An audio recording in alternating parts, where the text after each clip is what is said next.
So what about the other 1% of the UFO phenomenon? Has there ever been legitimate sightings? As promised, we're going to cover this 1% in a future episode, but I'll share with you something a wise man once shared with me. Before we should start focusing on dealing with problems outside our world, we should first focus on solving the problems within our world.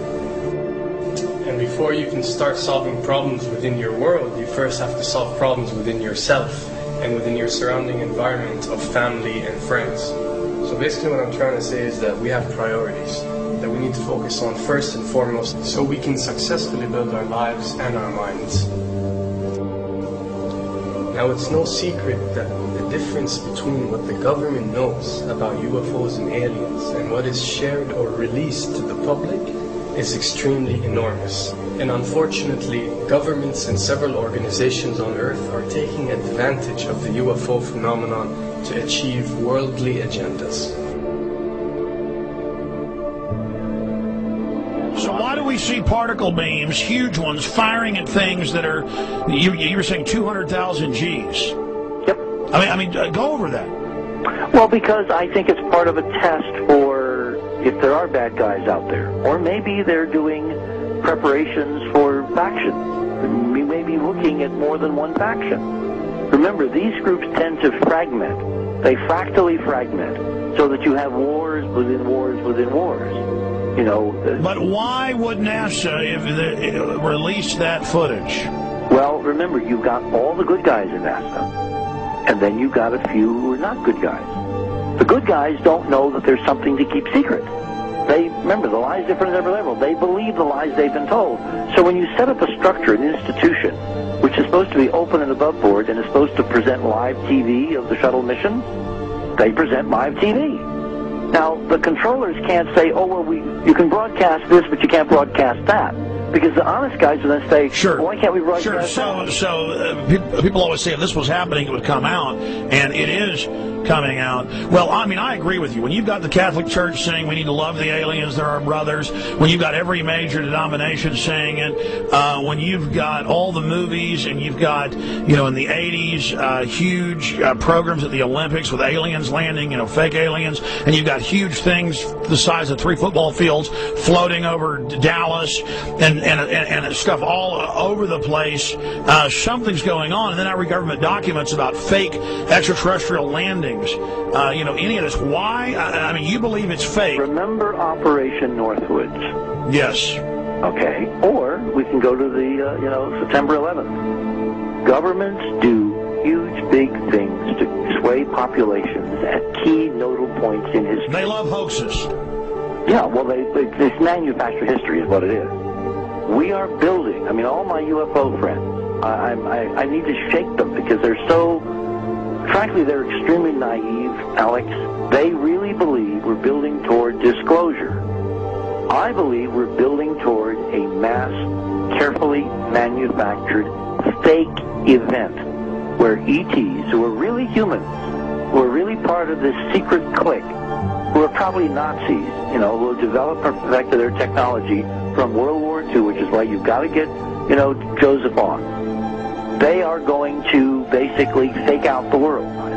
And there's an incredible window on the Nazi black ops programs, the compartmentalized, incredible high technology efforts that were being funded by the Nazi war machine, particularly toward the end of the war, in a desperate effort to win the war, and they fastened their hopes on several key technologies, some of which appear to be the control of gravity itself, which again is a separate piece of data from my work, which came at this from a hyperdimensional physics perspective. I mean, we know there's a lot of suppressed technology. I mean, 20 years after the B-2 bomber was already in service, they declassified it. So we have a lot of cases of that. We know there's a whole shadow government. This is technology and physics, Alex, that would make anything you think you know like a candle flame compared to a hydrogen bomb. This is a physics that literally allows you to rearrange time.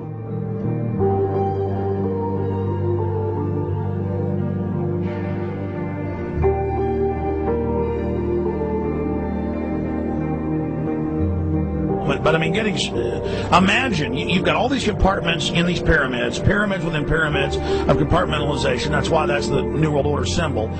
And we don't know what they've got because they are so secret. We know they lie so much. We just know it's advanced. Mainline scientists say they're 30 years advanced. So Richard C. Hoagland, what I'm saying to you is, I'm entertaining what you're saying. I respect you. I think you're a great guy.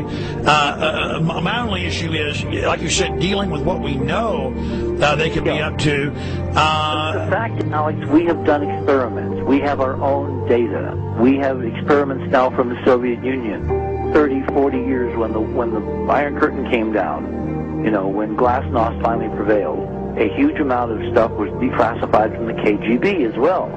And we now have put this data together. We not only know what the physics is, we know what it can do, we know what it's based on, we know how to make it work. We've seen in our own experiments ample evidence. We've seen experiments across the American landscape and even in Europe that vindicate various parts of this.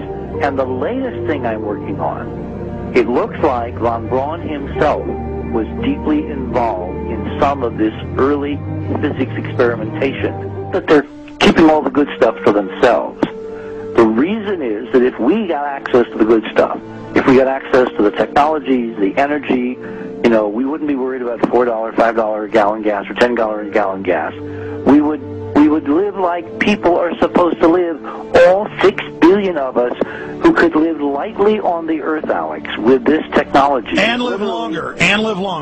Absolutely, and better, and you could live to 200-300 and have the virility of your 20s and 30s. There's extraordinary medical breakthroughs, there's extraordinary physics breakthroughs, technology breakthroughs, energy.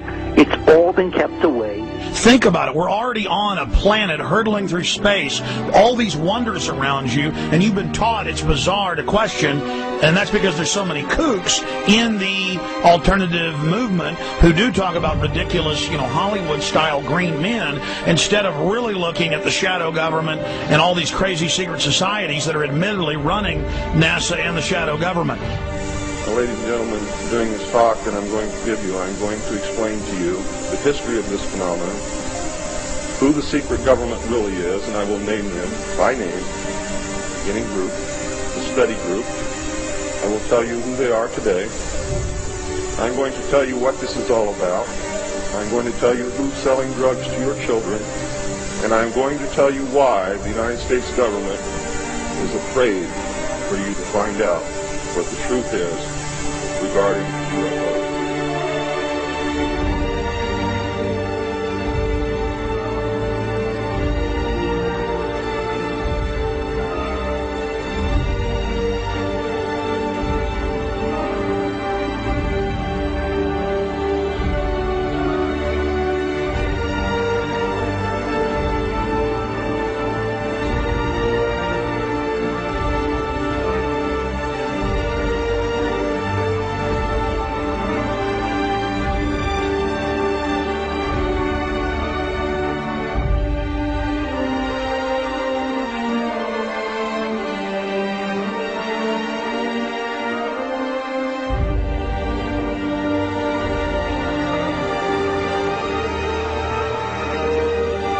And it turns out that even though she remembered that she'd been part of the team to debrief the astronauts, she couldn't remember a thing that they said.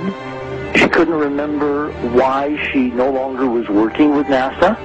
She couldn't remember. In other words, her memory lapses were enormous, and I don't think they were feigned, because we now found the same pattern in all the flight crews. Because the awful truth, Alex, is they have been brainwashed. They have been mind controlled. They have had a technology, a very sophisticated technology, which took away the real missions that they experienced.